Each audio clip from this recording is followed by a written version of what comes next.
Entonces, un puertas abiertas significa eso. Acá estamos esperándolo, esperándonos. ¿Mm? Porque en estos tiempos donde todo es tan, donde el individualismo, por eso esto que estas pequeñas comunidades, ¿no? Como las que trae Olga y estos reconocimientos de miradas mutuas desde antes, son tan importantes, porque el individualismo del neoliberalismo o del capitalismo totalitario, me gusta más decir, y de su manera de manifestarse en lo que se llamó neoliberalismo, porque hoy ya vivimos otros tiempos de los cuales hablaremos en un ratito, ¿no? Entonces, nunca es perder el tiempo con el otro. Siempre saber del otro es una posibilidad de construir un espacio posible. Y eso lo hacemos de todas maneras, en cada círculo, en cada vez que nos encontramos. Entonces, seguiremos en la presentación a medida que se vayan sumando las conversas. Y vuelvo a repetirles que son todos muy bienvenidos. Esta vez voy a comenzar con algunas inquietudes, algunas preguntas que una de nuestras compañeras, Verónica, Berito le decimos nosotros, que está en el área de matriculación, que es con quien ustedes primero se ponen en contacto, es muy amorosa, y ella me alcanzó algunos comentarios y preguntas que ustedes hacían, ¿no? También les presento a Vanessa, ahí está Vane, que es la responsable de las redes. Vieron qué lindas que están las redes, ella siempre está ahí activando ese espacio tan de época, ¿no? Y actual. Y también les presenté recién a Gabriel, que es nuestro compañero ahí está, ¿no? Tiene un cartelito que dice control, pero no es porque sea controlador, es porque su tarea es de control escolar y es muy, muy lindo compañero también. Con él se matriculan y él da el seguimiento de cada uno de los matriculados en la Secretaría de Educación de Chiapas, donde está registrado nuestros posgrados. Y también está con nosotros, ya de paso la presento, a Sandrita. Sandrita, que hace mucho que está con nosotros, y ella es de Colombia también, de Boyacá está ahora, ¿no? En un lugar muy bonito, en Paipa. ¿Dónde es que está, Sandrita? En Huitama. Buenas ¿En tardes. dónde?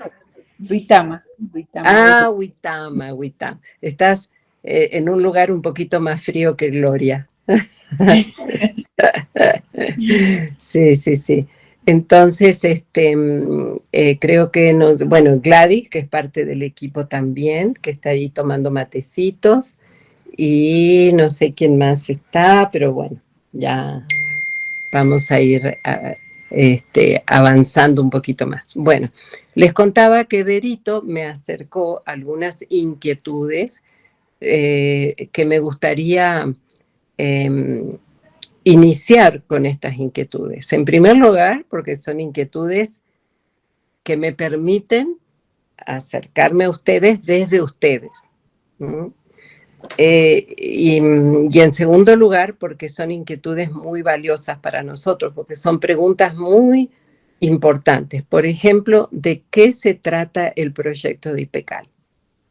Esa es una pregunta maravillosa. ¿Y por qué es maravillosa? Porque es una manera de invitar a los maestros mayores, como les decimos nosotros. Me refiero a Hugo Semmelmann, que fue uno de los fundadores del IPECAL, que se llama Instituto Pensamiento y Cultura en América Latina. Seguramente ustedes han leído a Hugo Semmelmann. Y Hugo Semmelmann, bueno, junto conmigo y otra compañera que se llama Elena Castañeda y otros compañeros, empezamos a pensar, no solamente entre nosotros, sino como siempre con otros, como con Aníbal Quijano, que falleció, pero fue y sigue siendo parte, porque el hecho de que no esté físicamente con nosotros no quiere decir que su obra no nos siga iluminando en los procesos de formación, ¿no? Lo mismo Enrique Dussel, ¿eh? Una compañera maravillosa como Alcira Argumedo, ¿eh? Son todos compañeros y compañeras que están en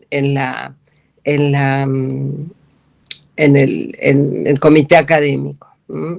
Vuelvo a decir, en el comité académico hay los maestros mayores les decimos nosotros, porque son quienes aportan su pensamiento crítico latinoamericano a nuestros procesos formativos. Estos maestros mayores estaban muy preocupados. La mayoría de ellos había transitado las dictaduras del Cono Sur y las dictablandas, como decía creo que Octavio Paz, ¿no? Las dictaduras y las dictas blandas de fines de los 60, a partir de los grandes movidas del 68, empezó una ofensiva del orden dominante una ofensiva del orden dominante que dura hasta ahora por, digamos, penetrar en el corazón y en el alma, ¿eh?, de todos nosotros. Como decía Margaret Thatcher, la economía es un medio, lo que importa es el corazón, el alma de la gente. Y a partir de los 70, a fines de los 60, ha habido todo un proyecto de apropiación, ¿eh?, del mundo subjetivo, ¿eh?, y del pensamiento, de cómo pensamos el mundo de la vida. Y eso hizo que nos reuniéramos con estos maestros mayores que además miraban más allá que nosotros, en un proyecto que implicara menos pensar teórico y más pensar histórico. Entonces, ¿de qué se trata? De configurar un movimiento de pensamiento. Entrar a IPECAL no es entrar a un posgrado solamente, sino que es entrar a ser parte de un movimiento, de movimiento de pensamiento crítico. Y pensar críticamente no es tan fácil. Es más fácil ser, ¿cómo diría? Es más fácil tener un pensamiento que se acomoda a las épocas, digamos, ¿no? Durante los fines de los 60, empezó, como todos los que están acá, que son maestros, también lo saben, empezó todo un gran movimiento que fue el de la tecnología educativa, ¿no? Y a partir de la tecnología educativa empezó todo un movimiento que nosotros llamamos de pensamiento indexado, ¿ok? ¿Por qué pensamiento indexado? Porque es un pensamiento condicionado por los controles de calidad, por las categorizaciones, por el currículum, por los parámetros que organizan los modos de pensar. Entonces, hoy un intelectual es digamos, académico, ¿no? Hoy se confunde en la academia intelectual con categorizado. Entonces vieron que los currículum, ahora la gente lee su currículum y dice categoría 3, categoría 4 del Colciencias o de ¿cómo es que se llama? Bueno, de las instituciones que están dispuestas, digamos, institucionalmente para cooptar modos de pensar. De esa manera, no solamente a través del sistema educativo, sino también a través de los medios de comunicación, y hoy lo sufrimos, y hoy lo vemos, y hoy lo vivimos, pero hubo épocas donde las famosas fake news construían mundos simbólicos, y siguen construyendo. Hoy ya no por el neoliberalismo, sino por lo que Varoufakis llama el capitalismo de la nube, el nubelismo, digamos, ¿no? Entonces, como ustedes saben, los gobiernos ahora ya no tienen ejércitos solamente de militares, sino que tienen ejércitos de troles tienen otro nombre que ahora no me acuerdo, que van creando verdades, que devienen de mentiras. El mayor ejemplo es Argentina, pero no solo pasa en Argentina, también pasa en El Salvador, también pasa. Entonces, cada vez más hay una pedagogía de la disociación cognitiva entre lo que se vive cotidianamente y lo que se va instaurando, ¿no? En el mundo simbólico como verdad. Y eso hace ruido y crea contradicciones muy fuertes, por eso en esta época hay tanta enfermedad mental, ¿sí? Por la disonancia cognitiva con el mundo de la vida. Entonces, este proyecto de IPECAL es un proyecto que se sostiene sobre el pensamiento, ¿sí? O sea, no tanto sobre la cantidad de cuerpos teóricos, porque hay posgrados donde los currículum están llenos de teoría. Entonces, ahí de hace Windsor, ¿no? Sí, realmente. Entonces, se estudian a los autores, grandes pensadores, que han pensado desde su época, desde sus presentes, pero que se lo sigue pensando fuera de su época. Y tampoco sabemos usar el pensar categorial o el pensar histórico para traer los conceptos y categorías de estos grandes pensadores y construir conocimiento en el presente con nuestro presente.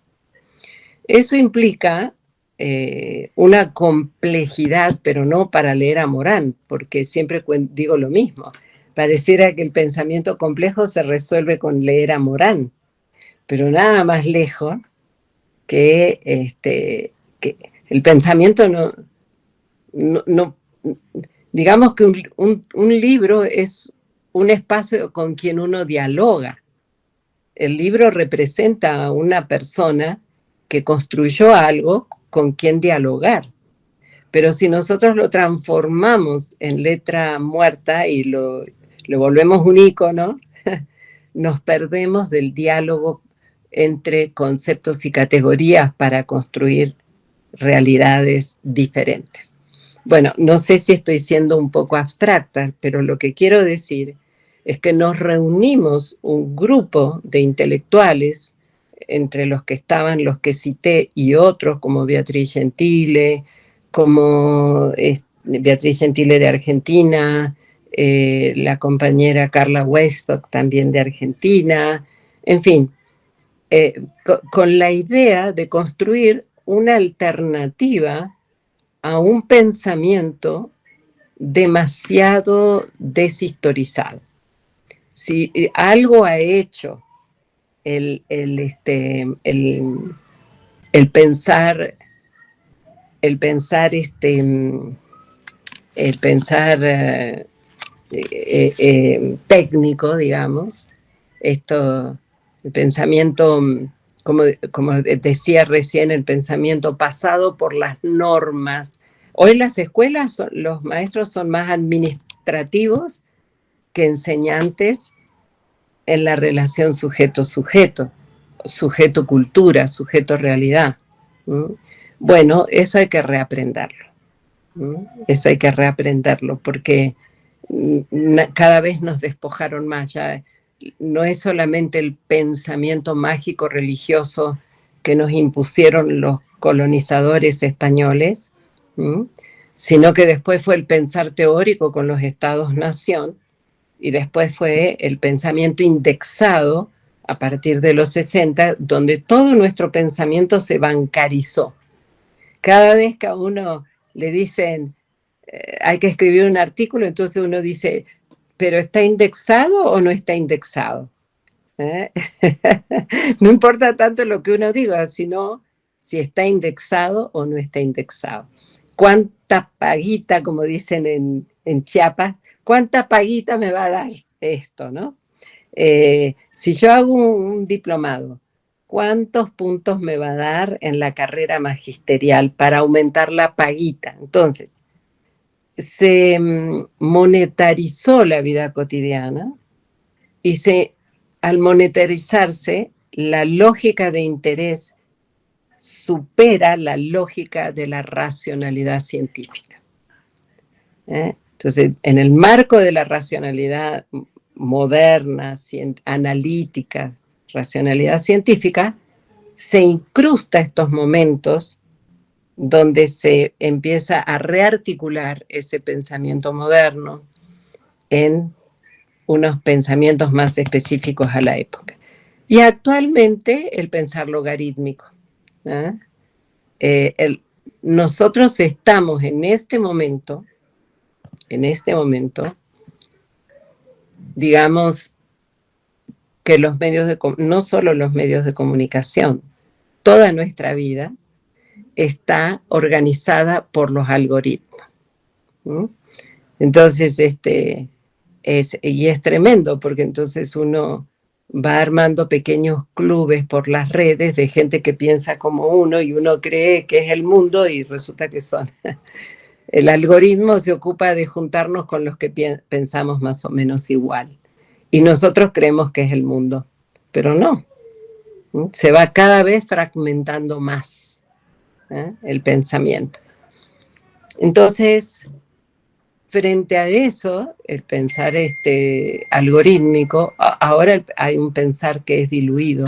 ¿Por qué? Porque estamos con demasiada información que no tenemos tiempo de decodificar. No sé, a mí me pasa, no sé si les pasa a ustedes, pero es tanta la información que uno recibe en un día entre las redes, entre los medios de comunicación, por más que uno los reduce.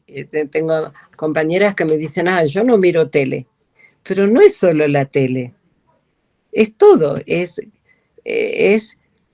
digamos, más que nunca, como decía Heidegger, nuestro pensamiento está sobreinterpretado, es decir, que el orden habla por nosotros, aunque pensemos que somos críticos. Porque podemos leer autores críticos, pero eso no quiere decir que pensemos críticamente. Entonces, este es un proyecto ético-político. ¿Por qué ético-político? Porque elegimos construir un proyecto alternativo al academicismo, al orden dominante, pero no porque estemos en contra, sino porque es el tiempo de construir, como decía ya hace mucho tiempo Gramsci, comunidades de buen sentido, comunidades que se atrevan a pensar distinto, no para ponernos en contra de nadie ni porque somos rebeldes sin causa, sino porque queremos construir mundos distintos. Y para construir mundos distintos, o sea, Ni Super Niña, ni He-Man. No me lo imagino a Hugo Semmelman vestido de He-Man. Él era un hombre que siempre estaba articulando y sumando comunidad. Y esto lo hemos aprendido también de los pueblos ancestrales, ¿no? Que sin comunidad no se sobrevive. Y eso es lo que está rompiendo el orden dominante, el sentido de comunidad. Por eso hay tanto individualismo y tanta lógica de interés. ¿Ah? Si puedo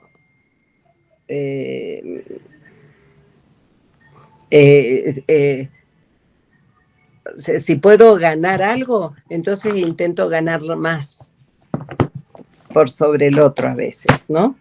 Entonces, toda esta mirada no es porque seamos malos o buenos, eso es una manera simplista de ver la realidad, sino porque hay una complejidad del pensamiento sociocultural que está siendo cada vez más cooptado por un mundo que nos desconecta, con un mundo de imágenes y de ideas que nos va desconectando de nuestras propias realidades para poder construir conocimiento vital, digamos, ¿no? Entonces, esto es lo que significa IPECAL.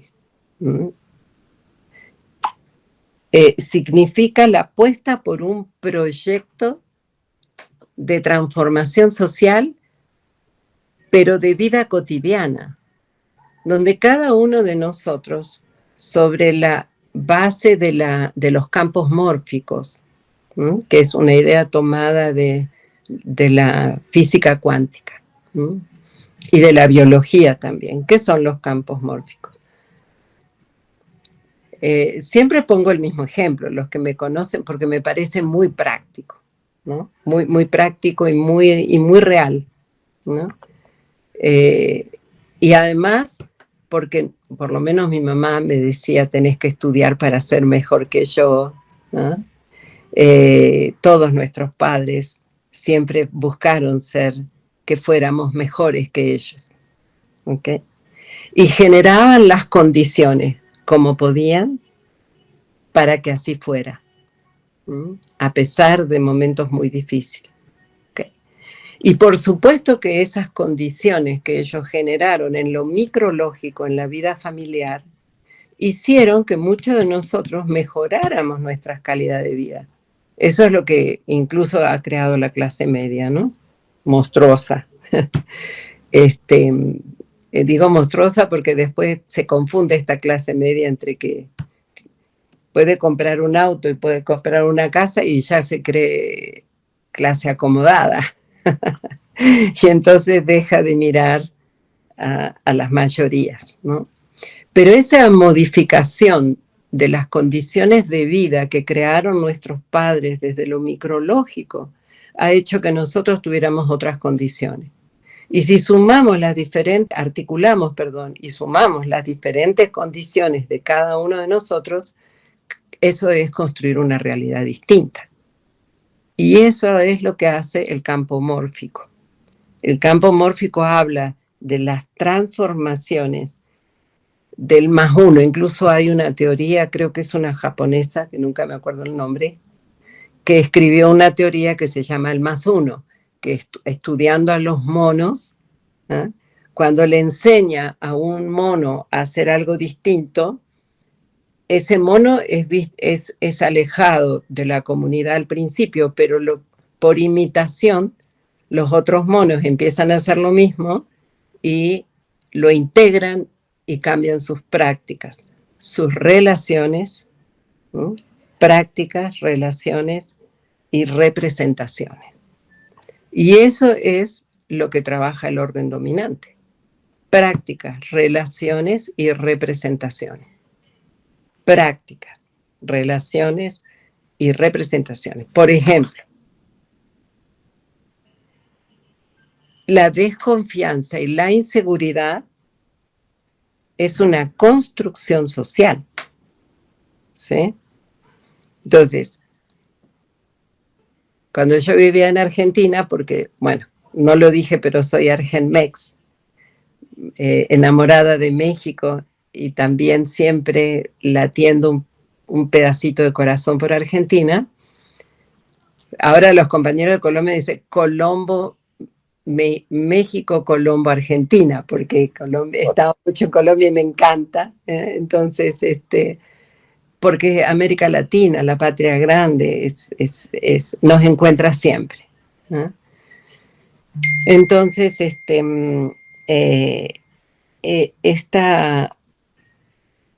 a eso le apostamos, a cambiar desde los micrológicos, prácticas, relaciones y representación, porque esos micrológicos son los que nos posibilitan transformar realidades más amplias. O como ese ejemplo de cuando uno tira una piedra a un estanque, que las ondas modifican el estado del agua, una sola piedra. Entonces, nosotros creemos profundamente que si cambiamos las formas de pensarnos en el mundo de la vida, vamos a poder cambiar las formas de relacionarnos, vuelvo a decir, ¿no? Por ejemplo, cuando en mi generación, donde yo vivía, olvidarse la llave en las puertas del lado de afuera era normal y a nadie le daba miedo. Y seguramente en los pueblos donde ustedes viven también pasaba, los padres nuestros, pero ahora desconfiamos de todo, de todo. Por ejemplo, yo estoy en un WhatsApp comunitario y, por ejemplo, se vuelve sospechoso ver pasar chicos que usan estas chamarras o camperas que tienen capucha, ¿no? Si uno ve un joven con capucha, que además son todas negras, ya se vuelve sospechoso y a uno le da sistemáticamente miedo. Esa es una práctica que configura relación y es a su vez una representación de delincuencia. Joven con capucha, caminando así, porque son muy particulares. Los jóvenes implementan modas donde entonces uno dice, uy, este está drogado, hay que tener cuidado, ¿no?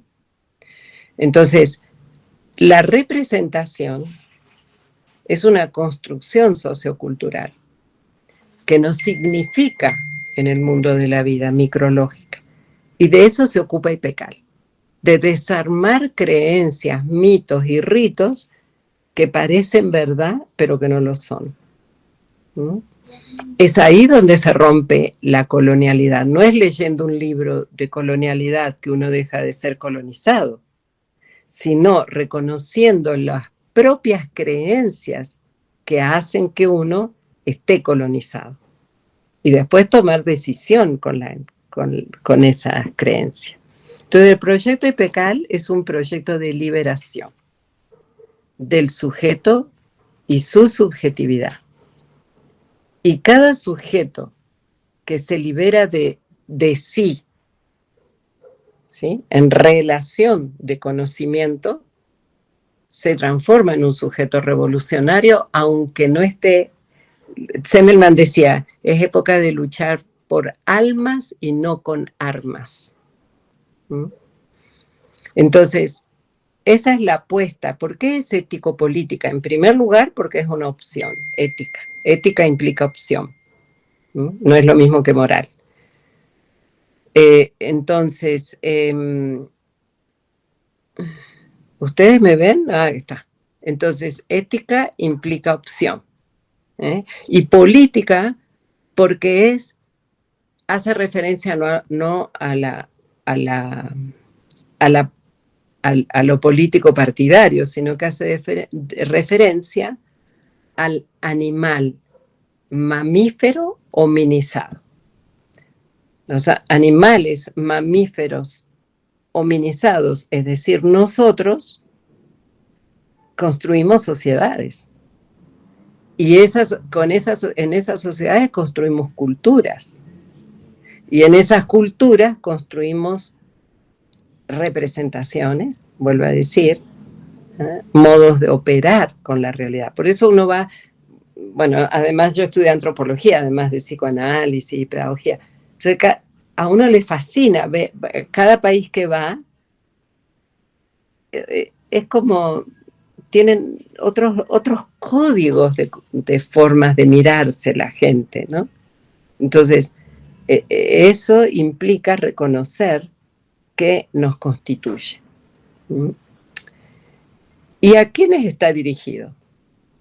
Pues a todos aquellos sujetos dispuestos a pensarse a sí mismo en el mundo de la vida para transformarse en la vida. O sea, a todos.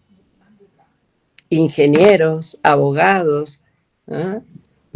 Y por supuesto maestros. Nosotros trabajamos mucho con maestros porque la figura del maestro, de cualquier nivel, es la figura preferida del orden dominante. Es más, ¿eh? El magisterio surge con el Estado-Nación. El sistema educativo se organiza al lado del ejército, al lado de la salud, al lado de lo jurídico. ¿Por qué? Porque son las patas ejército, jurídico y educación, son como el trípode donde se sostiene el Estado-Nación. ¿Por qué? Uno lava la cabeza, el otro controla con la fuerza, ¿no? O sea, educación, ¿no? Y el militar, y el otro controla las formas de relación social, el contrato social, la ley. ¿No? Que ahora hay una ruptura con el contrato social. Es la responsabilidad de nosotros comunitariamente repensar las formas de relacionarnos. Bueno, espero no hacer muy largo este cuento, pero es que además es una pregunta maravillosa, porque es una pregunta de sentido profundo, de qué es el IPECAL. Es un movimiento, ¿sí? De pensamiento crítico a partir y por la liberación del orden dominante, de una lógica civilizatoria y de unos pensamientos que nos quitan el alma, nos despojan de nosotros mismos y de nuestras realidades. Entonces eso no es menor. A veces Hugo Semmelmann decía, es como arar, como decía Bolívar, es como arar sobre el mar. Pero nunca, aún arando sobre el mar, debe haber siempre un poco de arena, algunos peces que se alteran y cambian el curso de su caminar. Y esa es la apuesta de IPECAL. Y somos bien ambiciosos y somos bien ambiciosos. Como aprendí a decir en México, no hay que ser poquitero. Hay que ser con capacidad de soñar, con capacidad de deseo y de potencia de ser grandes, porque de eso depende que podamos realmente hacer otros mundos posibles, como decía por aquí, ¿no? Entonces, eso en primer lugar. Y va dirigido a todos, no es un problema disciplinar. El pensamiento no es un problema disciplinar. El pensamiento nos enseña a pensar las disciplinas, que es distinto. A usar con sentido histórico las disciplinas. ¿No? Hay muy buenos abogados, pero si el abogado se pega a la ley y no es capaz de generar jurisprudencia, pues entonces no está mirando a la gente y el movimiento de la historia, es decir, los tiempos cambian. Siempre digo, el amor no es lo mismo a los 15 años cuando uno se muere de amor que a los 20 Que bueno, ya uno sabe que no se muere, por lo menos no se muere. A los 30 dice, bueno, no, que pase el que sigue. Y ni les digo a los 50, uno lo pasa bárbaro. ¿Ok? Entonces, ¿por qué? Porque cambia el mundo, cambia uno en el mundo. Uno ya tiene la experiencia, construye conocimiento. Eso lo dice Varela, hay mucha teoría sobre esto, ¿no? Entonces, hay una larga trayectoria de pensamiento crítico, muy poco conocido. Se conocen los que se ponen de moda, pero hay muchos pensadores críticos, qué sé yo, Frank Hinkelamer, gran pensador crítico, muy querido por IPECAL, que no es justamente de moda, ¿no? O Alcir Argumedo, o sea, se repiten citas de alguna, entonces todo el mundo habla de Freire, como Freire dice, y hay frases y eslogan, se volvió una estampita, ¿eh? Pero, ¿qué quiere decir conciencia histórica? Eso es otra cosa. ¿Cómo pensar desde la conciencia histórica? No es lo mismo que leer a Freire y citarlo. ¿Okay? Entonces, va dirigido a todos. No es disciplinar estos posgrados nuestros, ¿no? Y como se trata del pensamiento, se trata de cómo cualquier sujeto, un ingeniero, ¿cómo piensa un ingeniero un puente? En Chiapas tienen unas experiencias fantásticas, ¿verdad? O sea, se han caído puentes enormes, o en Colombia que se construyen puentes que no van a ningún lado, como ahí en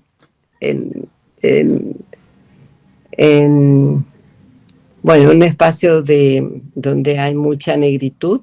Me acuerdo que una compañera de Pereira contaba justamente que había visto un puente que no empezaba en ningún lado y no iba a ningún lado, pero era una obra pública que se había hecho con falta de sentido para los sujetos que vivían en el lugar.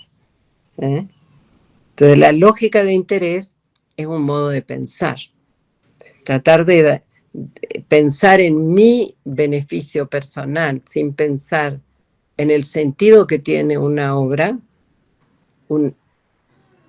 hasta el propio currículum. Yo creo que lo que más dañó al sistema educativo fue el currículum, como práctica, como una práctica programada, ¿no? Todo lo que estaba en el programa se trabajaba y lo que no estaba en el programa.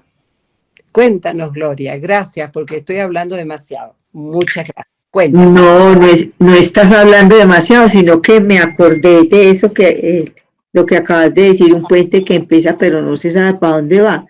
A una profesora, amiga mía, ella es ingeniera en minas, y es topógrafa, y me estaba contando en unas charlas que tenemos, me decía que le mandaron a hacer una acera cerquita a un almacén de cadena que es muy visitado. Y ella se fue con todo el saber técnico, ingenieril, con las medidas, todo. O sea, allí puso todo su conocimiento, hizo la acera y después que la hizo, la acera no servía. ¿Por qué? Porque como estaba al pie de dos universidades, un almacén de cadena que es gigante, no podía la gente pasar por la acera porque en el punto donde le dijeron que la hiciera era demasiado estrecho. Entonces salía mucha gente de las universidades y del almacén de cadena. Y del almacén de cadena prestan los carritos para uno llevar el mercado a los que viven por ahí cerca. Entonces era la gente encartada con los carritos y el mercado, los otros esperando el bus, la gente para transitar porque iba a otros lugares y la acera no quedó sirviendo para nada, pero tenía todas las especificaciones técnicas. No sirvió. Bueno, ahí está.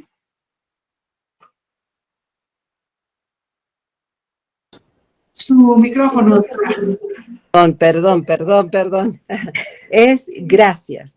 Es el mejor ejemplo que se pudo traer. A veces hacemos cosas así. ¿Eh?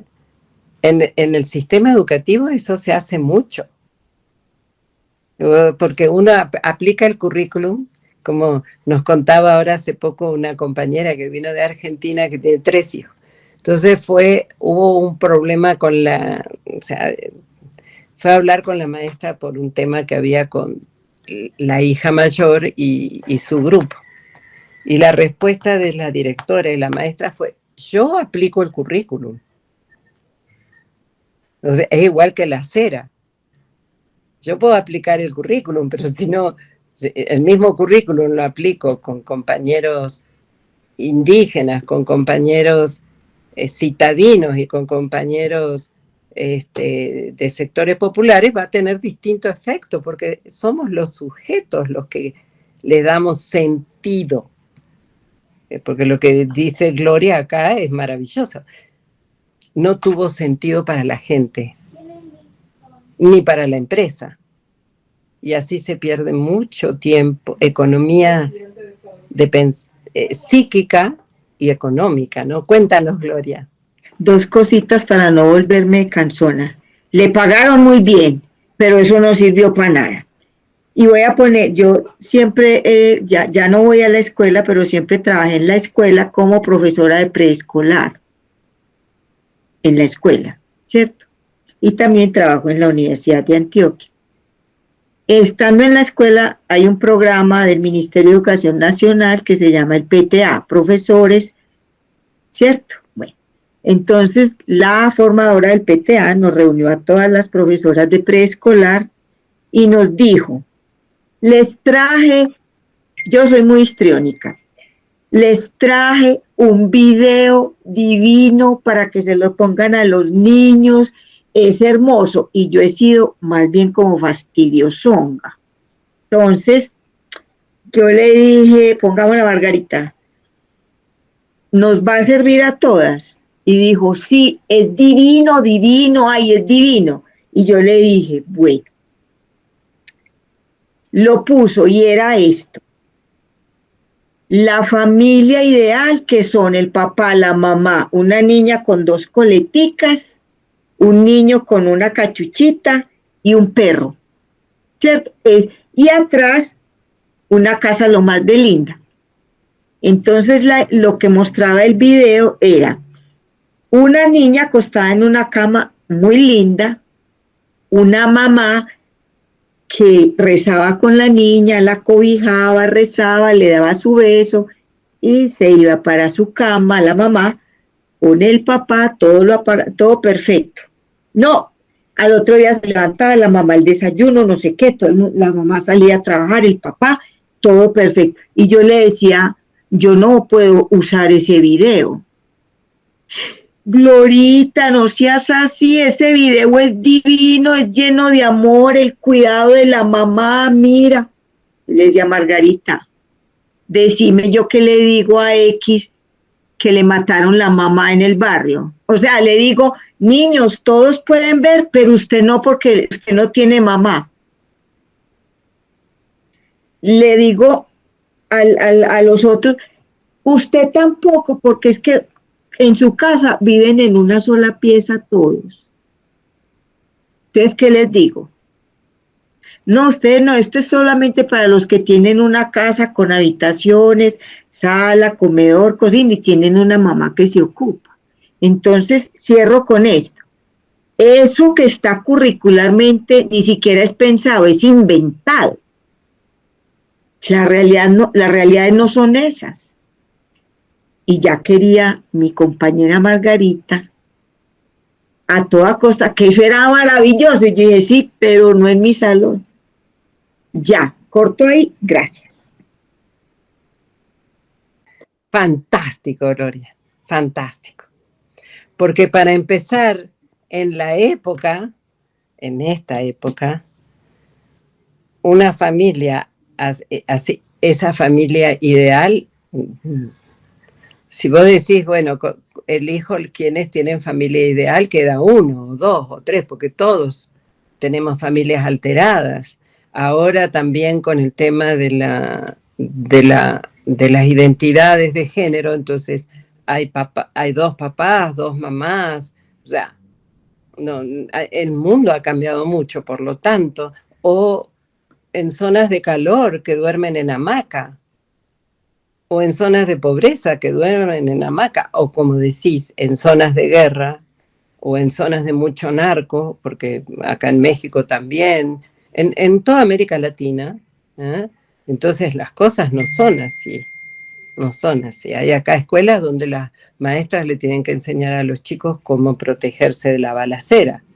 Entonces, si los maestros de cualquier nivel no empezamos a cambiar la racionalidad moderna, analítica, a una racionalidad histórica y sensible, pues cada vez, y les digo una cosa, más vale que nos pongamos las pilas. Porque el sistema educativo, y recuerden lo que voy a decir hoy, que va a parecer así una barbaridad, los sistemas educativos van en camino a desaparecer.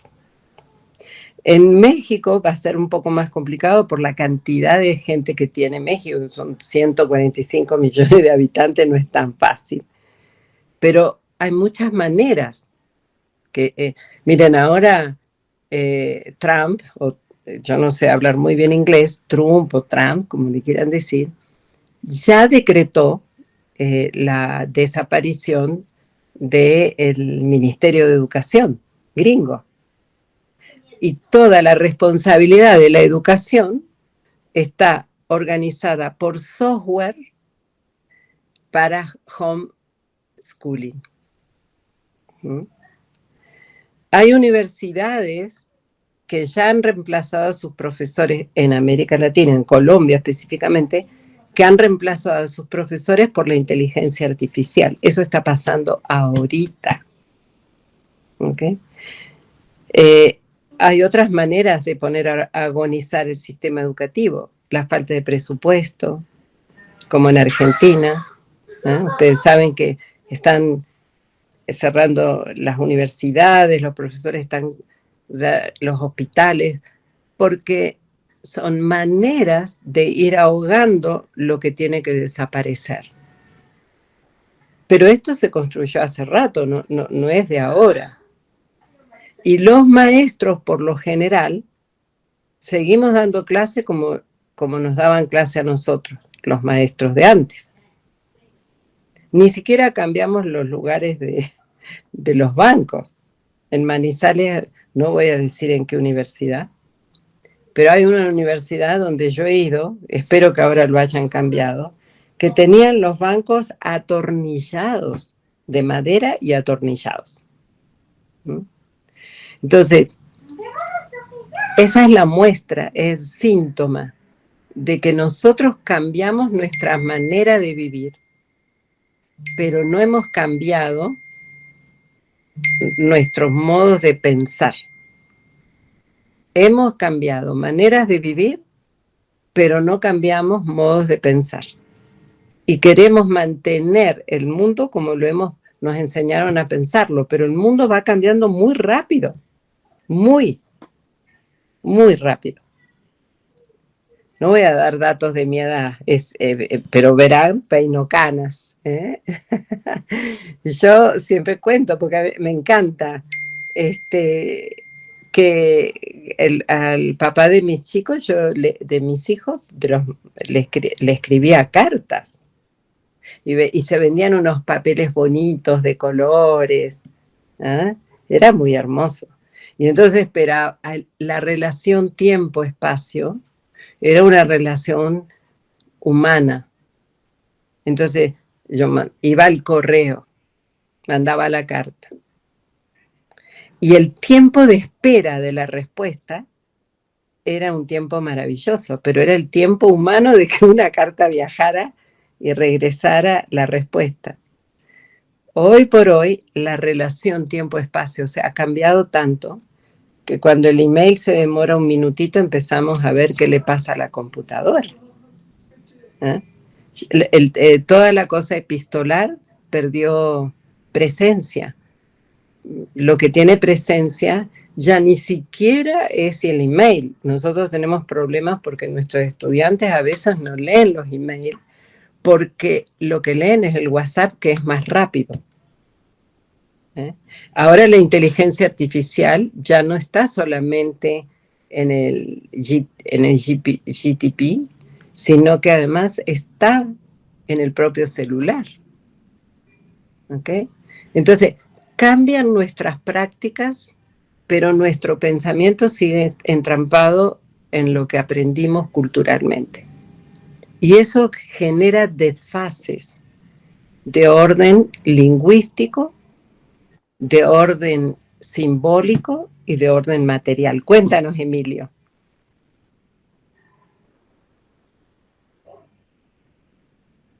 Tu micro.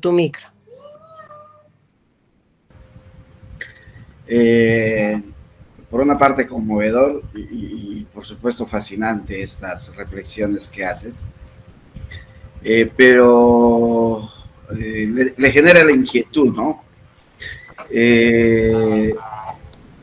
Cambia bueno, los que cambiamos somos nosotros, afirmas, ¿no? No cambia el mundo, pero cambian los contextos, ¿no? Y ahora, el contexto o los contextos están marcados y definidos por la cultura hegemónica. Entonces, el pensamiento crítico, la apuesta por un pensamiento crítico, lo hacemos, diríamos, en la ola de esa historia que va marcado por la hegemonía vigente, porque pareciera que solo le seguimos, ¿no? Permíteme la figura. Es decir, el pensamiento hegemónico, la cultura hegemónica y el contexto hegemónico es el que uno percibe que se acrecienta, se enraiza, bueno, flexiblemente se va acomodando, y las opciones críticas como que solo entramos a esa ola que está marcado, como quien dice, marcando el paso de lo que ellos hacen nosotros detrás. Por ahí un poco me genera esta conmoción a partir de lo que reflexionas y bueno, conmovido. Gracias. Tal hermoso lo que pudiste captar como mensaje, Emilio, porque así es. Así es, pero no quiere decir que no sea inamovible. Esa, diría Semmelman, esas son las condiciones materiales y simbólicas, pero que sea una determinación ya depende del sujeto como sujeto político, como sujeto y su subjetividad. Es decir, vieron que se pone de moda, hay una semántica del orden dominante, hay una semántica, ¿no? O sea, un modo de hablar, un modo. Entonces, por ejemplo, se van poniendo de modas, ¿no? Hay modas. Entonces, no sé, por ejemplo, hablar de inclusión-exclusión. Todo el mundo en la academia habla de inclusión y exclusión. Pero si nos detenemos a ver qué hay detrás y de dónde viene ¿de dónde vienen las modas? Cada vez que algo emerge como moda, hay que ponerlo bajo sospecha metódica. Ahí es donde construyo pensamiento crítico. ¿Para qué? Para elegir, para optar. Claro, no es tan fácil porque eso implica a veces dinero. Por ejemplo, yo cuento siempre que mi jubilación en Argentina como universitaria, no me pude jubilar, a pesar de haber sido profesora concursada, adjunta, de los primeros concursos con apertura democrática, porque nunca acepté ser categorizada. Entonces, una condición económica, porque lo que usa el gobierno, el orden, digamos, es lo que nos duele. Entonces nos premia o nos castiga con lo económico. Entonces los universitarios en Argentina se jubilan con el 82% móvil. ¿Ok? Entonces cuando me jubilé, yo no me jubilé con el 82% móvil, a pesar de haber sido investigadora toda la vida. Pero la investigación, cuando yo, digamos, en los 70, recién empezó esa ola, y no acepté ser categorizada. Y hasta el día de hoy nunca estuve categorizada, ni nunca participé en estos rollos de... Esa fue una opción. Y tener esa opción, en su momento era una locura. Pero ¿qué tal si todos hacíamos lo mismo? Si el sistema educativo liberal y tecnocrático avanzó, fue por la voluntad de sus usuarios, porque era más paguita. Y digo yo, miserable, porque después, cuando los países entran en crisis, te quitan la paguita y vos te quedás sin paguita igual. O sea, nos van quitando la capacidad de opción porque nos van como condicionando tanto que uno va tomando decisiones en función del condicionamiento y no de la opción ética, de la opción de sentido, de la opción valórica, ¿no? Se empieza a poner en crisis los valores, ¿no? Entonces, sí es complejo, pero nadie dice que tener pensamiento crítico es fácil. Tener pensamiento crítico implica un cierto compromiso valórico. Y la gran crisis de la época es crisis de valores.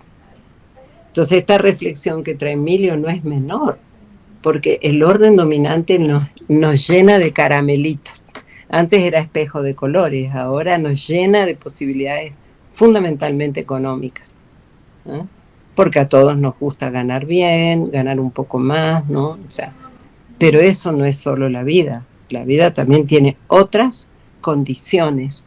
Hay una distorsión de lo cotidiano, ¿no? Entonces, desde esta perspectiva que estamos hablando, esto los beneficios son subjetivos y colectivos, micrológicos y comunitarios. ¿Mm?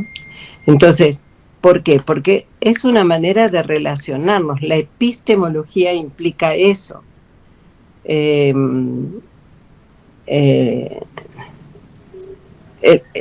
Implica la relación, cómo me relaciono con la realidad. La epistemología se confundió desde un pensamiento analítico, y así lo estudiamos todos, como la historia de la ciencia. La historia de la ciencia es otra cosa, pero eso no es epistemología. Estudiar a Kuhn y los paradigmas no es epistemología. Eso es la historia de la ciencia. La epistemología es cómo me pongo en relación con la realidad, ¿no? Kevin, habías levantado la mano. Cuéntanos. Gracias, maestra Cela. Estoy escuchándola muy atentamente y yo tengo un par de preguntas respecto al programa al doctorado, ¿no?, de conocimiento y cultura en América Latina. Sobre todo, bueno, en general los posgrados del IPECALI. Es un poco, si usted me pudiera contar un poco el tema de la dinámica de los círculos de reflexión, que creo que es como el modelo, ¿cierto?, digamos, más característico de esta propuesta. Y cómo se da, de hecho, porque yo la escucho a usted y yo veo que hay una articulación muy clara entre pensamiento crítico, entre pensamiento, como decía el maestro Hugo Semmelmann, teórico y epistémico, ¿cierto? Y creo que es claro. Entonces, en ese sentido, quisiera saber un poco cómo es la dinámica de los círculos de reflexión y cómo se articula precisamente la relación entre teoría, ese pensar teórico y ese pensar epistémico, porque no sé si está el riesgo, tal vez, no sé, lo digo desde la más profunda ignorancia y tengo que reconocer una mente colonizada aún, sí, atravesada por toda la colonialidad del saber. Entonces, claro, a uno le cuesta aún imaginarse el modelo y pensarse cómo creamos pensamiento sin darle una fuerza, un sustento teórico, como normalmente nos han enseñado que hay que tenerlo, que hay que leer muchos autores para poder hablar de algún tema, ¿no? Con cierta propiedad, lo cual eso es bastante colonial, es cierto. Pero digamos, sí me gustaría como que nos contara un poco, si pudiera hacer esa relación, esa articulación entre, no sé, ciertas obras de ciertos autores, se trabaja con textos, cómo se hace para no caer siempre en la autorreferencialidad, tal vez que pueda siempre estar ahí más como en el subjetivismo, ¿sí? Como para trascender también, que no se quede uno dando vueltas en su anécdota, sino precisamente lograr ese alcance de pensar crítico, pero pues con fundamento epistémico. No sé si muy buena tu pregunta. No, una súper pregunta. Es una pregunta para escribir un artículo, te digo, porque no, de veras, porque es una pregunta muy ¿cómo diría? Como de punto de inflexión, porque es cierto lo que decís, todos estamos colonizados, todos.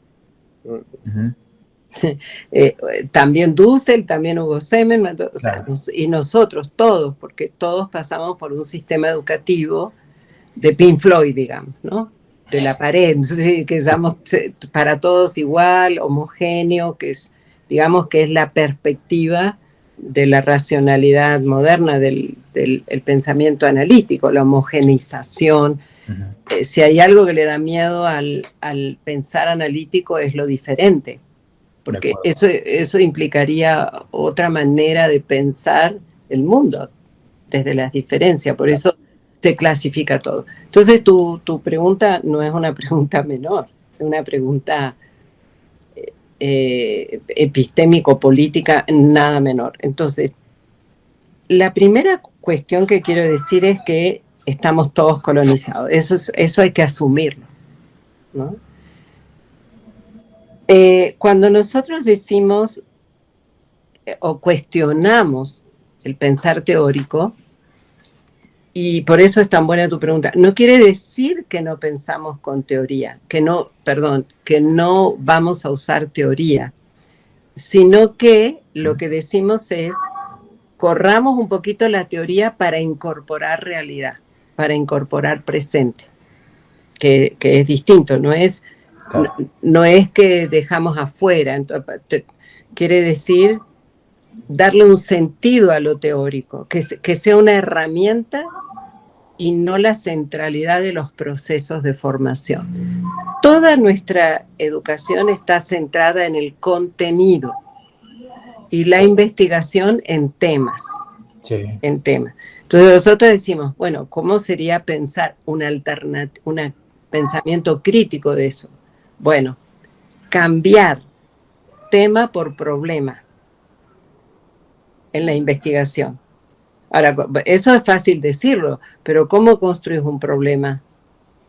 Nosotros, nuestras coordenadas cognitivas o psicocognitivas están formateadas para un machote donde está la hipótesis, que es un tema, el marco teórico, que es el condicionamiento teórico, y después la constatación empírica de eso que vos afirmas.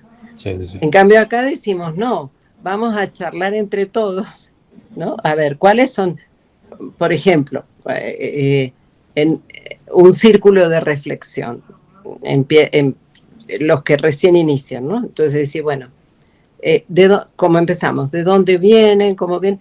Si vos tuvieras que pensar un síntoma sociocultural que a vos más te afecta en términos subjetivo y social. Entonces, se da vuelta a la cosa, porque entonces ponemos por delante la realidad histórica, el presente. Entonces, uno habla, no sé, hemos tenido compañeros, bueno, me acuerdo específicamente de algunos compañeros que, qué sé yo, estaban muy silenciosos y cuando uno les pregunta, ¿estás bien? ¿Te sentís bien? Esa sola pregunta cambia el sentido de la relación con el otro. ¿No? Y hemos tenido sorpresas como, por ejemplo, es que anoche mataron a un tío en la colonia. O en la... Entonces, bueno, ¿por qué está pasando eso? Y entre todos empezamos a ubicar síntomas problemáticos, síntomas para interpretar operación del pensamiento superior que no se enseña en las escuelas. Nosotros memorizamos en general, pero interpretar.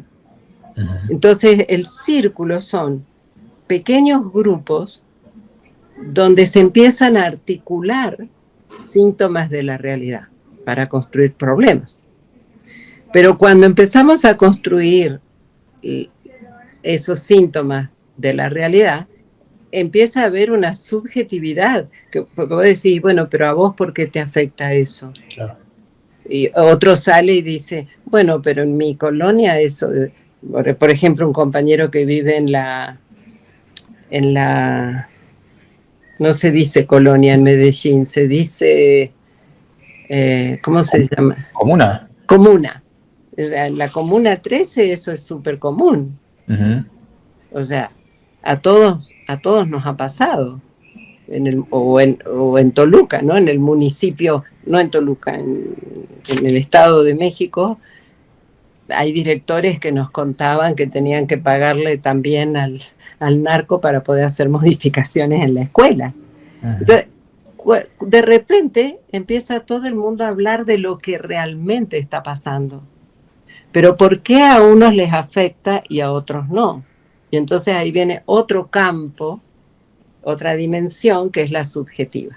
Entonces, todo el tiempo ponemos en diálogo lo subjetivo con lo diría Freud, ¿no? Lacan, lo simbólico, lo real y lo imaginario, ¿no? Entonces, ahí empezamos a ver cómo eso funciona y cómo funciona en el sujeto y por qué al sujeto le afecta o por qué no.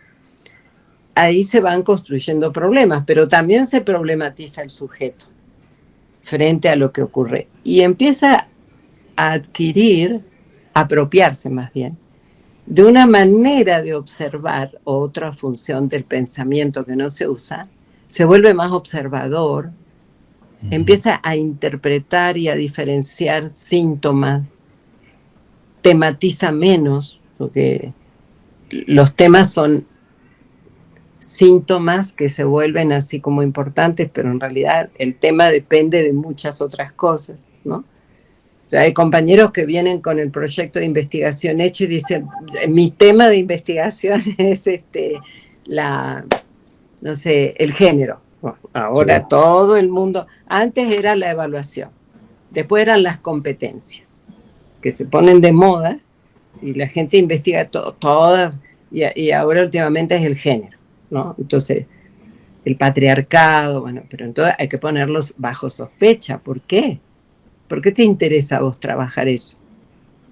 Entonces, por eso nosotros no pedimos temas de ingreso. Pedimos que entren así, sin nada, porque se empieza a construir desde el primer día. ¿Y por qué círculos de reflexión? Porque el conocimiento se va construyendo con otros, así como lo estamos hablando, ¿no? O sea, no hay posibilidad de que un profesor te baje línea.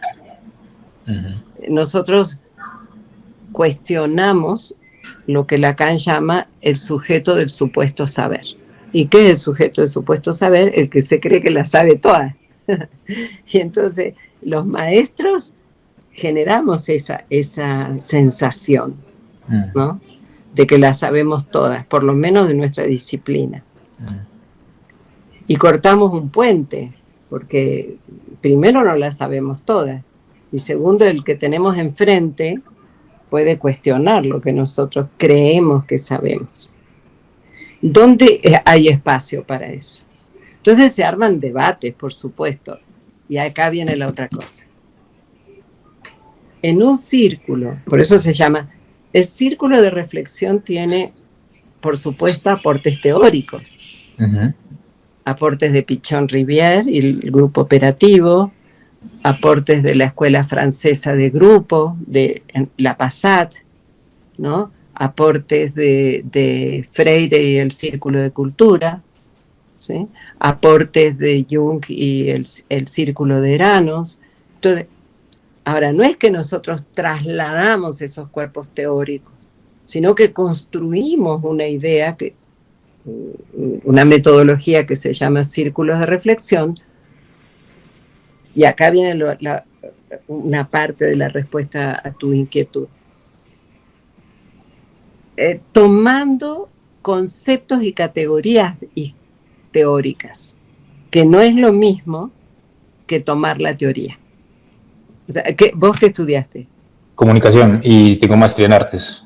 Ah, qué lindo. Bueno, más en el arte, imagínate. O sea,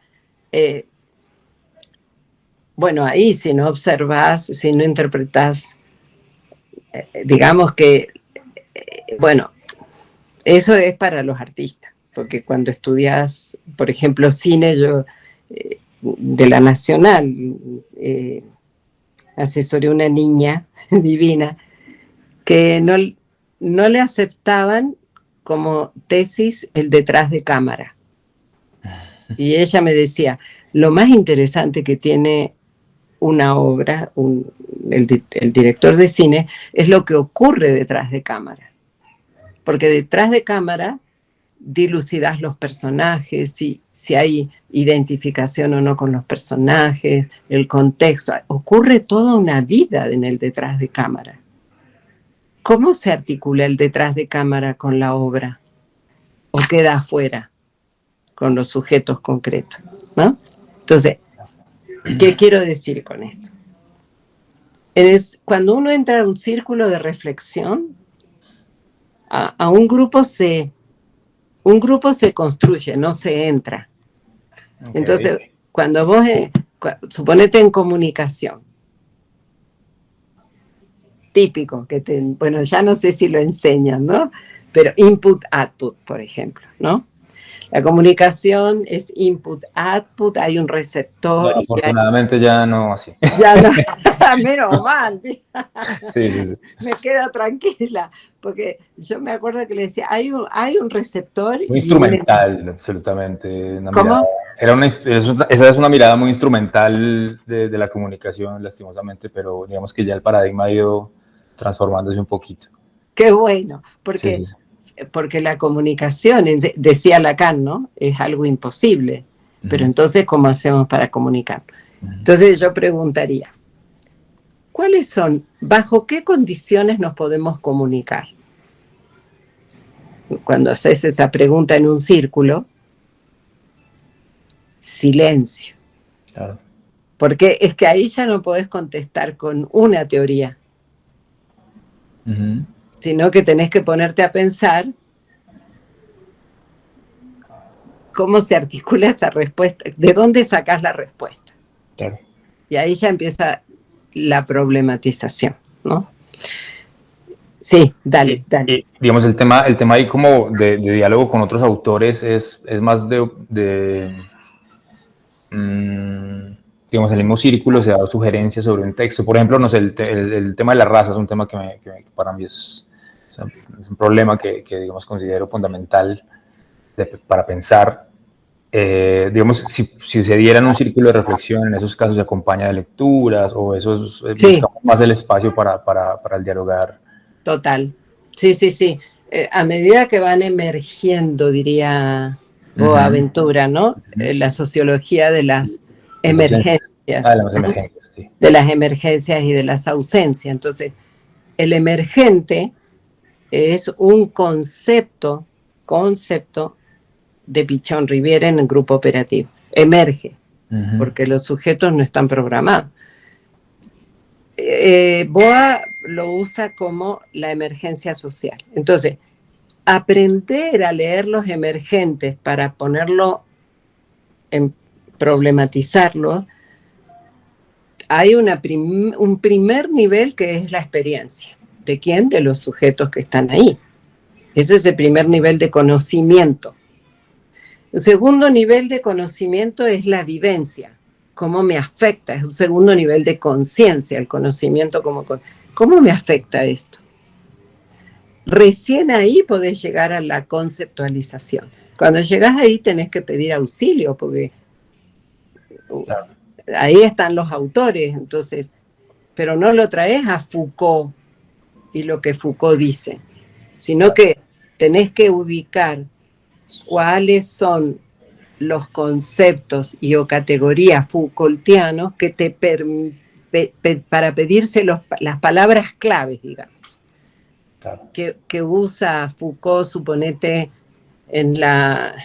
gubernamentalidad, por ejemplo. Por ejemplo, ¿no? Pero lo que sí entiendo bien es, me gusta mucho la palabra que usó de ubicar, porque siento que es pensamiento situado, totalmente situado, o sea, no es repetir por repetir, sino apropiar y hablar desde el lugar de enunciación propio, ¿no? Exacto. Pero el lugar de enunciación propio fue lo más despojado por la colonialidad. Claro. Porque a vos te dicen en una universidad cualquiera, te dice, pero ¿y a usted quién le dijo? Como le dije yo una vez a Beatriz Gentile, que es una intelectual maravillosa, ¿no? Está en el comité académico, una historiadora. Entonces, estábamos conversando y yo la miro y le digo, pero eso que dijiste me parece fantástico. ¿De qué autor lo sacaste? Por eso digo, estamos todos colonizados. Sí, sí. Entonces, ella me mira y me dice, muy argentina ella, ¿no? Me dice, te imaginarás cómo me contestó. No lo voy a reproducir tal cual, pero me dijo, pero vos sos tal, más o menos, ¿no? Vos, ¿qué te pasa?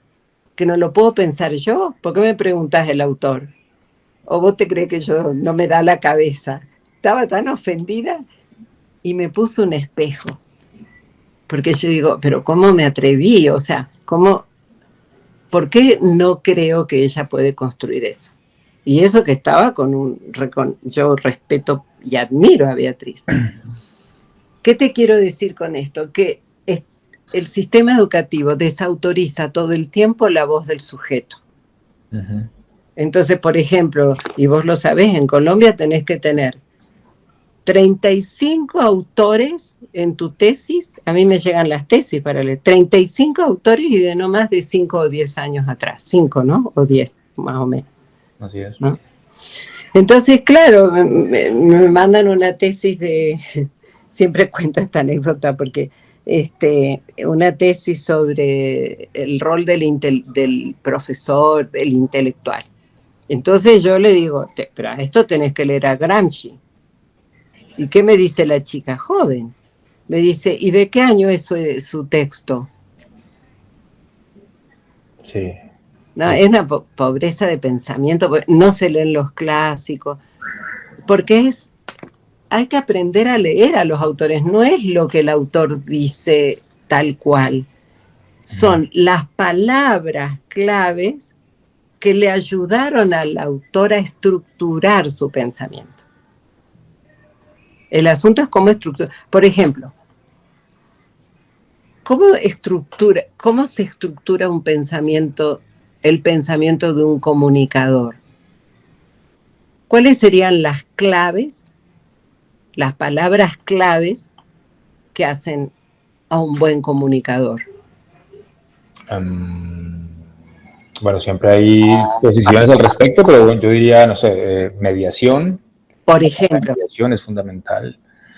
La palabra de sentido, interpretación, es que son conceptos también ya usados en otros, por autores también. Por ejemplo, perfecto. Martín Barberos. Por ejemplo, ¿no? Entonces, pero fíjate que vos primero traes las palabras claves que a vos como comunicador te organizan tu estructura mental de comunicador. Uh-huh. Vos vas a ser siempre un mediador que interpreta los sentidos del contexto para poder construir el mensaje. Si no entendí mal, más o menos, ¿no? Más o menos. Pero bueno, esto viene de autores. Claro. Pero lo que vos vas a construir con eso es tuyo. Eso es lo que nosotros enseñamos aquí, a cómo construir tu propia voz pidiendo prestado conceptos o categorías a Marx,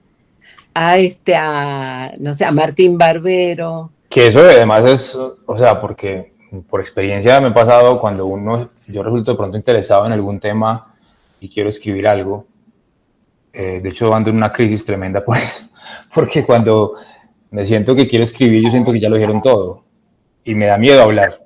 Exacto, eso te enseña el sistema. Y te juro, o sea, si hay algo que tiene el pensamiento crítico es que siempre va a ser original. Y original no quiere decir la última arepa del mundo o la última Coca-Cola. No, quiere decir original en la manera en que vos lees la realidad, el presente. De ahí van a salir las emergencias, las ausencias que vos pones en evidencia para poder decir algo de eso. ¿Lo dijeron otros? Sí, pero vos lo estás diciendo desde un lugar distinto. No es lo mismo escribir una producción sobre la comunicación en un país en proceso de paz en guerra como Colombia, que escribirlo en México o en Bolivia, que están tremendamente marcadas por sus culturas indígenas. No quiere decir que Colombia no. Pero la guerra y la paz en relación a la guerra, el único país que todavía tiene guerrilla y narco y todo junto, bueno, ahí tiene unas particularidades que solo vos y tu capacidad de leer las emergencias y las ausencias pueden develar lo posible de ser creado. Maravilloso. Ya. Sí. Qué bueno que me doy a entender, porque a veces parece un poco abstracto, pero es muy existencialista lo que estoy diciendo. Claro, hay que tener paciencia para transitar el proceso. Claro. ¿Por qué? Porque estamos muy acostumbrados. Lo primero que preguntan los compañeros cuando entran a IPECAL es ¿y cuál es el programa? ¿Y cuáles son los libros que vamos a leer este semestre? Entonces uno los mira y les dice, no, acá no hay nada de eso. Primero vamos a ir conversando y después vamos a ver qué libro convocamos. No hay nada predeterminado, pero sí tenemos formación con una biblioteca y todo. Pero, a ver, primero los sujetos y su experiencia. Pero te agradezco la pregunta, es una pregunta de mucha profundidad y ojalá te animes a escribir algo sobre la cuestión. Cuéntanos, Gloria. Profe, gracias. Al calor de los ejemplos que usted ha puesto, como esa autoría intelectual que apuntalada en grandes autores es lo que avala lo que uno está diciendo. ¿Eso quién lo dijo, cierto? Voy a poner un ejemplo de un programa que hay en la Universidad de Antioquia, que es el programa Madre Tierra. Ah, sí, claro, lo conozco, sí. Eso. Entonces, un estudiante de una comunidad indígena estaba haciendo la tesis. Y entonces, claro, llamaron a los evaluadores expertos, pues, a que la leyeran, y ellos dijeron, cuando leyeron todo, dijeron, así, simple y llanamente, ¿y usted sacó eso? Que nosotros muestre los autores. Y él dijo, los autores, ¿usted de dónde sacó eso? Es decir, ¿a usted quién le dijo eso? Y dijo bien tranquilo, mi mamá. ¿Tu mamá? Mi mamá, porque ancestralmente estos son los conocimientos. Y como solemos decir aquí, ahí mismo todo el mundo muerto. cierro ahí. No, es hermoso los ejemplos.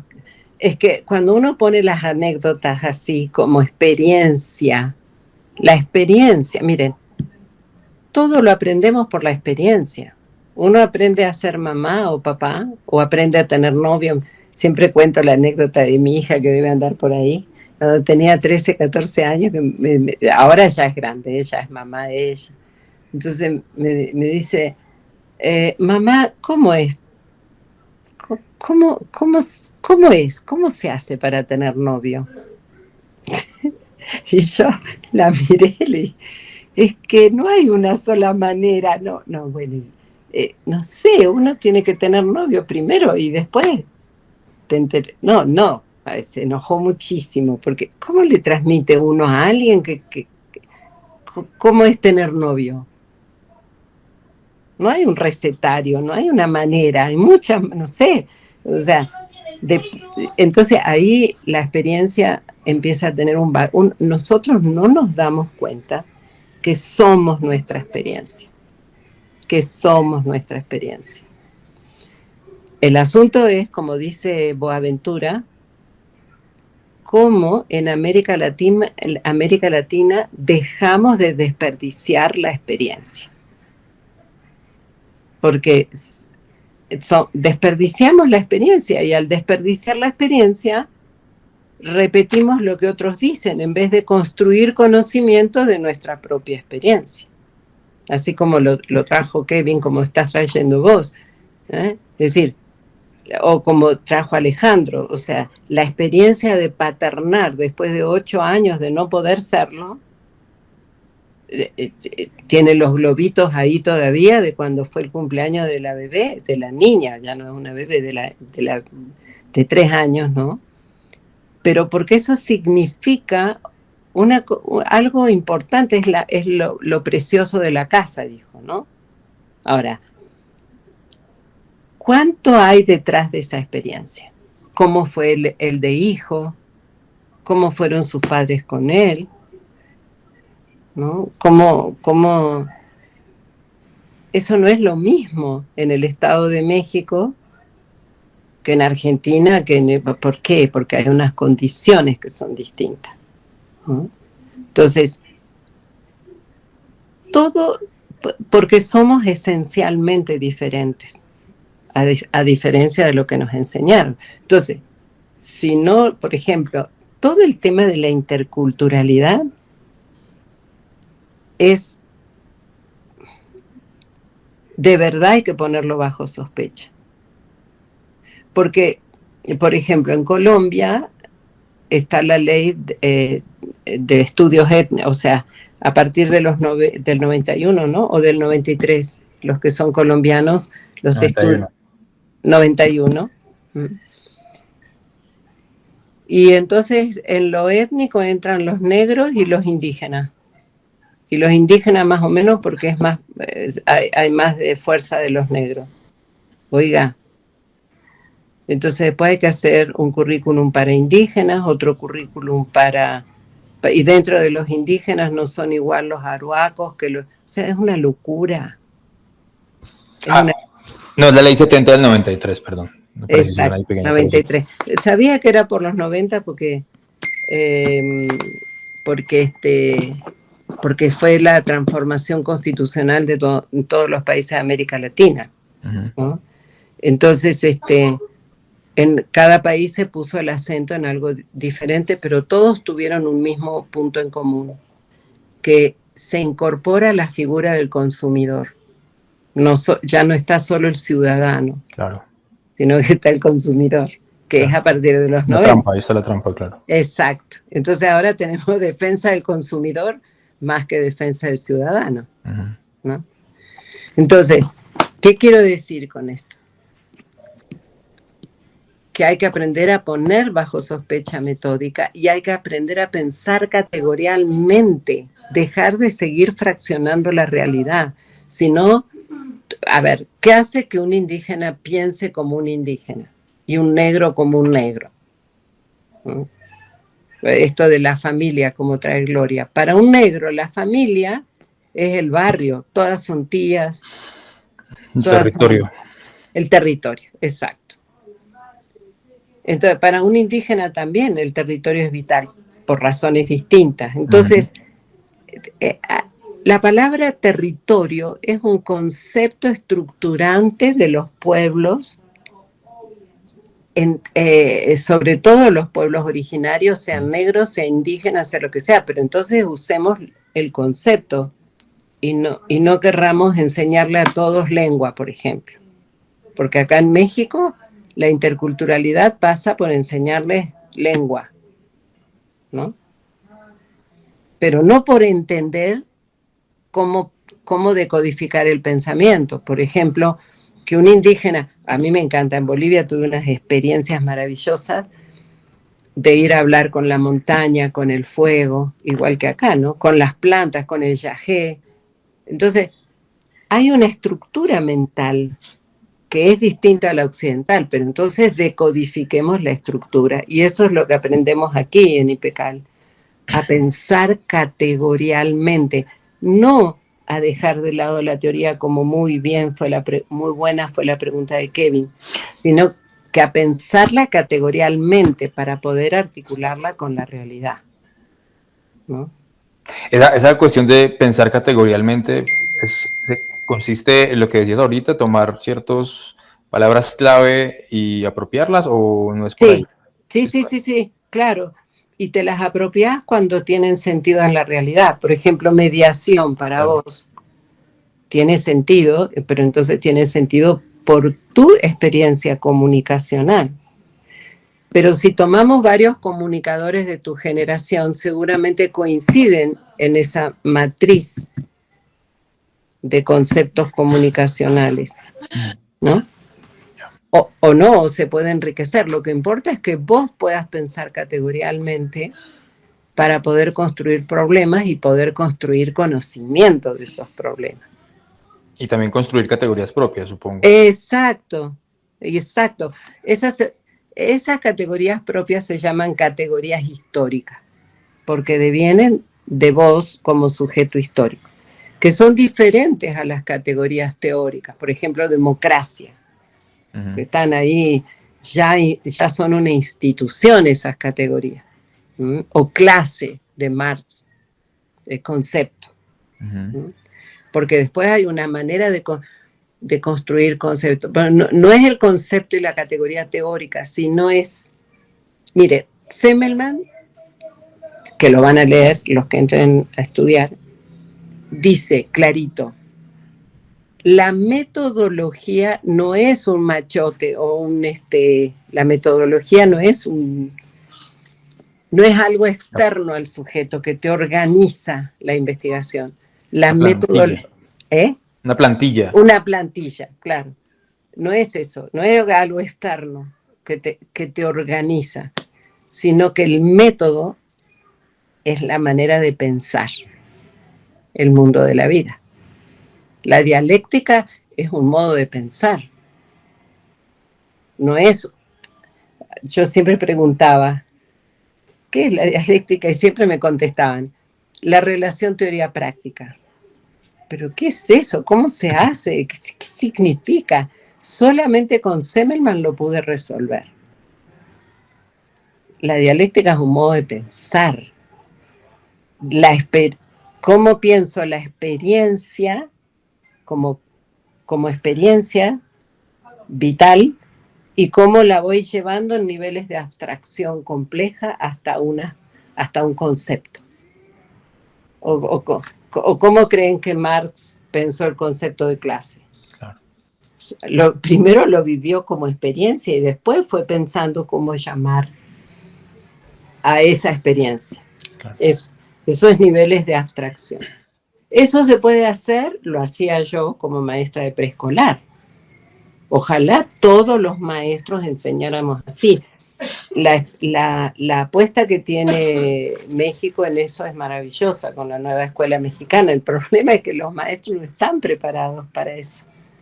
Los maestros siguen dando clase como siempre, porque total las reformas pasan y uno sigue haciendo lo mismo, igual que en todos los países, ¿no? acá sí hay una posibilidad, pero vamos a ver cómo, porque es una manera de pensar la que hay que cambiar, no es solo cambiar el currículum, ¿no? Maestra, muchas Oigan, gracias.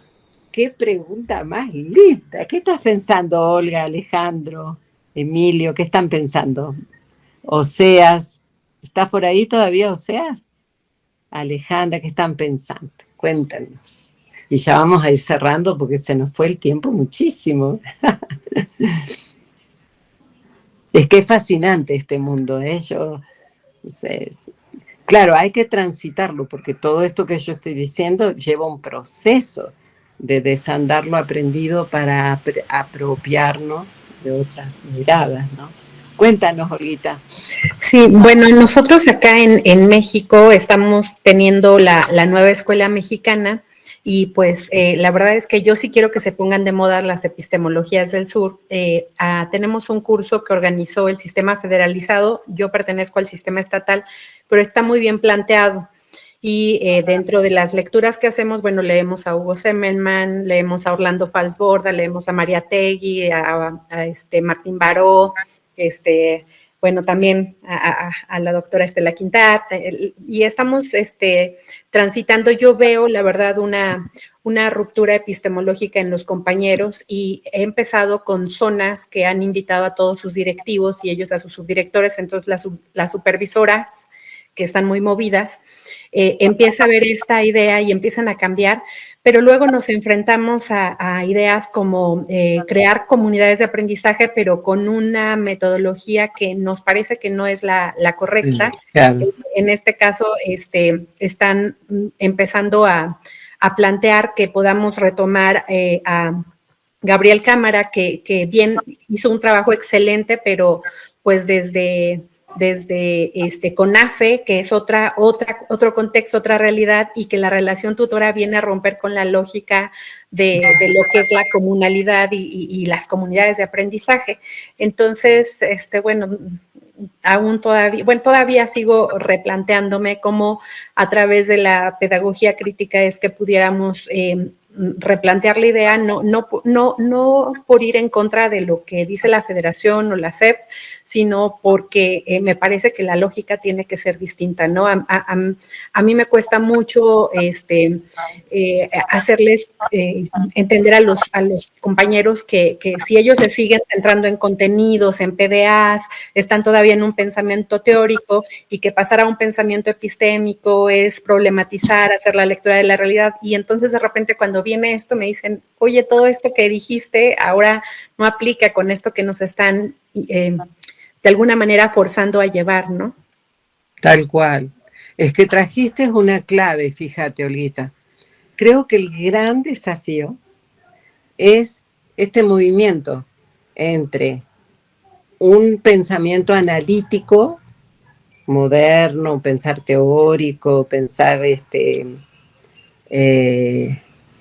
tecnologizado, etcétera, el desplazamiento al pensamiento crítico o al pensamiento histórico. Ese desplazamiento es costoso porque implica, como bien dijiste, es una ruptura epistémica, no es una ruptura de contenidos, es epistémica, es como me relaciono. Y sí, yo creo que justamente si se logra esa apuesta en los centros de maestros, creo que hay una posibilidad. Y creo que lo están logrando, porque lo que yo voy conociendo, y fíjate que el Estado de México era difícil, yo siempre recuerdo que era como el más así normativo, curricular, pero ahora están con mucha pila. Si lo logran en los centros de maestros van a poder generar una, digamos, no me gusta el término, pero no encuentro otro ahora, porque es muy econométrico, una derrama muy importante en términos de epistémicos, como bien decía. Y es cierto que los supervisores están, como siempre hay tendencias, ¿no? Pero hay una tendencia muy interesante, pero lo están haciendo, Olguita, que yo creo que eso es lo más.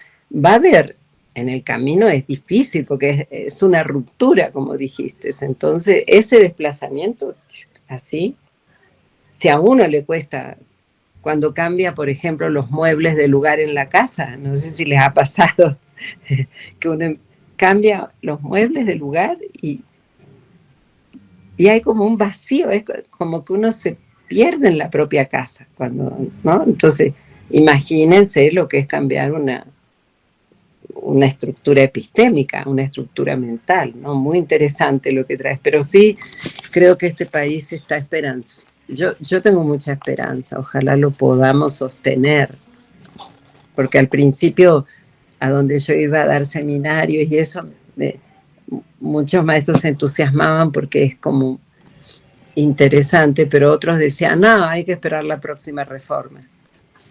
No, como diciendo acá no, porque estamos acostumbrados a eso, que no pasa nada. Y yo siento que ahora sí está pasando, ojalá que siga pasando. Muchas gracias, Olguita. Muchas gracias. Cuenta, Windsor.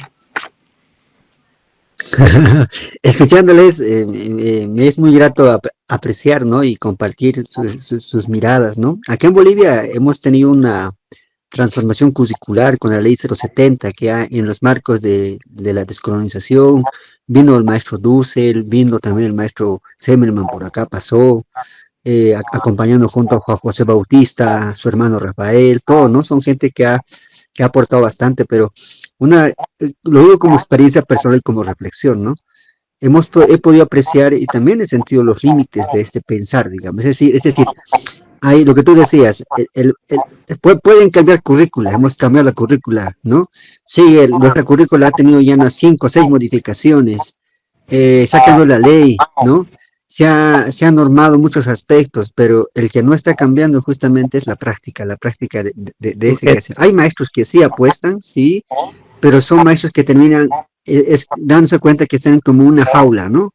En una jaula administrativa que les pone candado por aquí, candado por allá, y claro, ya hemos llegado a un punto donde la propia escuela se ha burocratizado tanto y el maestro termina cumpliendo normas, resoluciones, instructivos, entonces ya no hay espacio para una práctica reflexiva, sino hay solamente espacio para una práctica instructiva.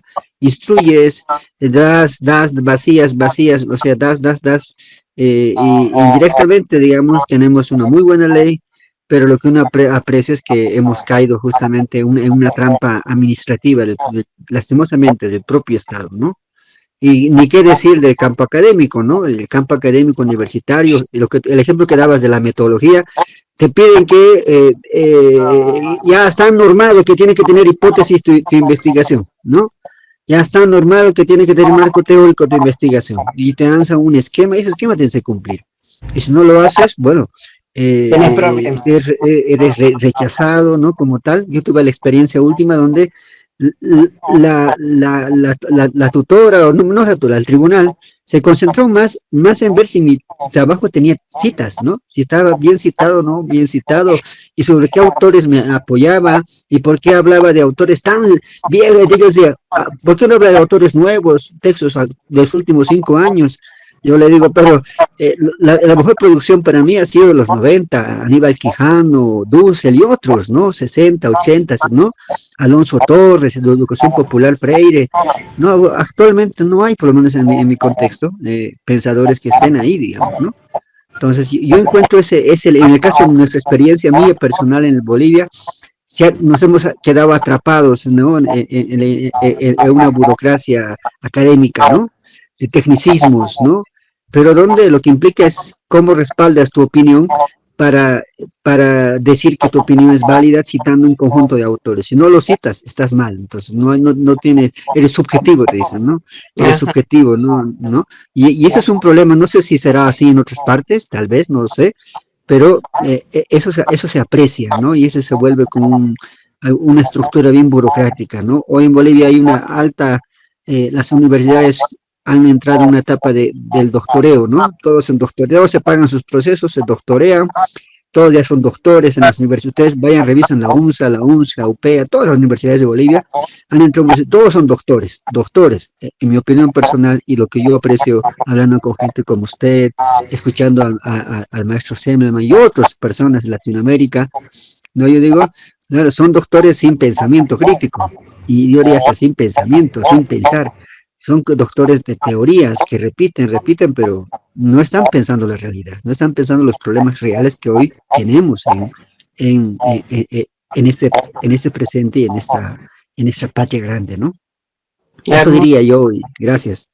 Muy hermoso lo que traes, porque es así, esto que vos decís es el pensamiento indexado, ¿no? La burocratización en extremo de todo en nombre de la calidad, la competencia, terrible, la competencia tremenda. Entonces hay una deslealtad a nuestros propios territorios, ¿no? Que son las experiencias de vida y las construcciones de conocimiento, tal cual lo estás diciendo. Mientras ibas hablando me acordaba de anécdotas, ¿no? Qué sé yo, cuando fui a trabajar cuando recién se cambió la ley, todavía estaba Evo, y en una escuela de básica del interior, ¿no? No me acuerdo si era donde había mucha plata, Potosí, no es Potosí, sí, Potosí, ¿no? Santa Cruz, puede ser. No, era un Potosí. Potosí, sí, que es donde hubo mucha extracción por la colonia de oro, de plata, ¿verdad? Ah, ya, la escuela Eduardo Baroa. Por allá, sí, pero bueno. Entonces recuerdo que una maestra me dice, por supuesto que bueno, evidentemente venía de alguna comunidad, o sea, no solo, era evidente por su lenguaje, ¿no? Entonces, la maestra de comunidad indígena me decía, pero licenciada, ¿cómo se hace para descolonizar? Era una maestra que estaba en pleno, la ley, ¿cómo se llama? La ley de Ley 070, Avelino Siñani y Lizardo Pérez. Exacto, que alguien que viene de pueblos indígenas pregunte cómo se hace para descolonizar, es porque está muy colonizado. ¿Sí se entiende lo que quiero decir? Afirmando lo que vos decís, ¿eh? Y el tema de la burocratización es brutal. Pero además del miedo y la amenaza, o sea, hay mucho miedo porque uno puede perder el trabajo y la competencia desleal. Entonces, todo este sistema es un sistema que deviene de una apuesta epistémico-política, que es la que hay que romper para cambiar. Si queremos hablar de lógica comunitaria, no podemos seguir hablando de lógica tan individualista, tan individualista. Muy interesante lo que traes, Wilson. Es una radiografía de todos nuestros países. Yo creo que ahora México está a la vanguardia, pero bueno, hay que ver cómo logramos que los sujetos que enseñan puedan modificar su estructura mental. Porque el problema somos nosotros, no son las reformas. Aún en tiempos de reformas más dramáticas, hubo mucha gente que pudo decir no, que pudo darle vuelta. Como decía Freire, hay que aprender a engañar, como hacen las favelas, ¿no? Que engañan le enseñan a engañar a la panza, porque si no se mueren con toda la cantidad de cosas bichos y cosas que hay ahí, ¿no? Muchas gracias, Wilson. Hiciste una radiografía de nuestra patria grande, como decís. Y gracias por traer esos nombres tan lindos. Sí. Bueno, ¿alguien más quisiera comentar algo? ¿Qué les parece que vayamos cerrando? Dos cositas quiero decir en términos administrativos que siempre Sandra y quería decir algo, Gladys. No, maestra, no, gracias. No. Gracias. O sea, quería comentarles que todos nuestros títulos son convalidables. No quiere decir esto que nosotros como IPECAL hacemos la convalidación, porque eso es un trámite personal que hay que hacer en cada país. Toda la gente que estudia en el extranjero, en España, en Timbuktu, sabe que tiene que hacer ese ejercicio. Cuando nosotros decimos que nuestros títulos son convalidables, decimos que tienen las condiciones de exigencia a través de la Haya y a través de acuerdos internacionales para cumplir con todos los criterios de investigación, los créditos, porque el problema es que hay mucho doctor, ¿cómo fue que dijo Wilson que me encantó? ¿Cómo lo dijiste? Doctoreo. Doctoreo. Hay mucho, me encantó el concepto.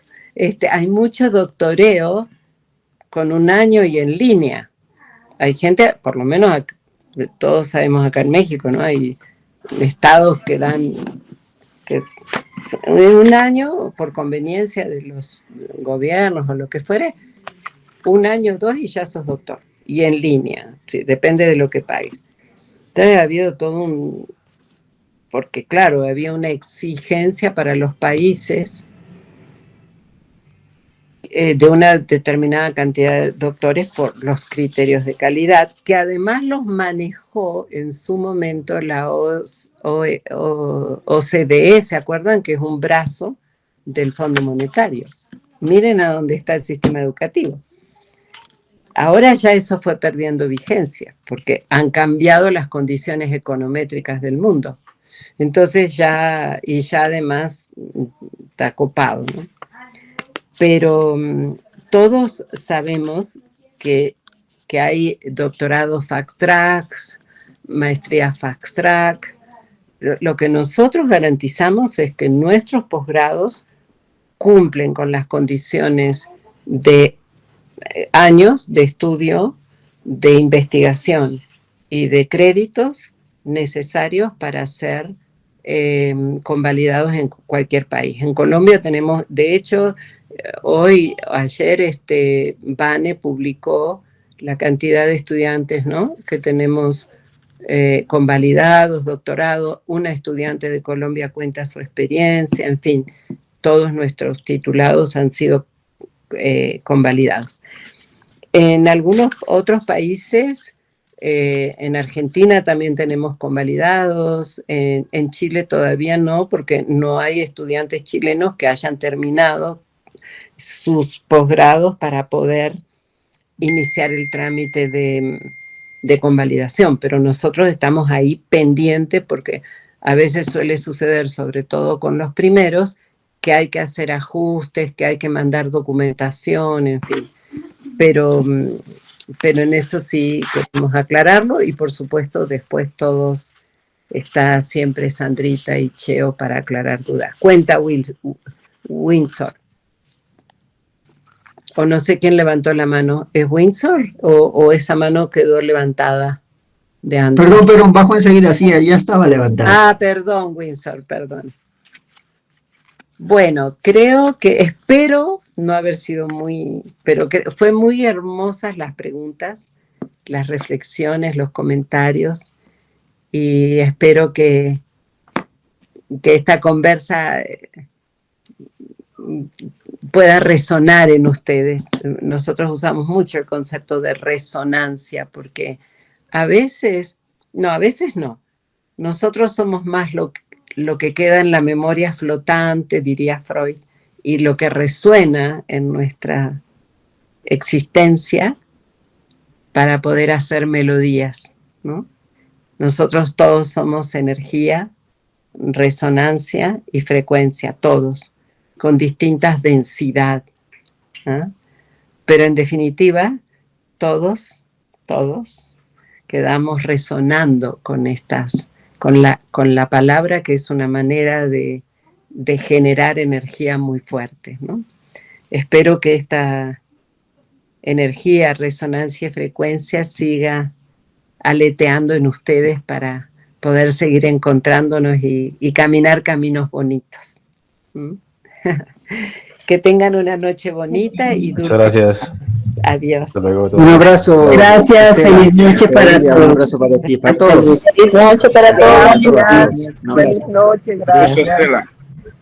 Adiós. Hasta pronto, hasta Hasta pronto. pronto. Un saludo para todos. Adiós. Buenas noches. Muchas gracias. Rosa. Adiós. Un saludo para todos. Será Un nada. inmenso gusto. Chao. Hasta pronto, hasta pronto.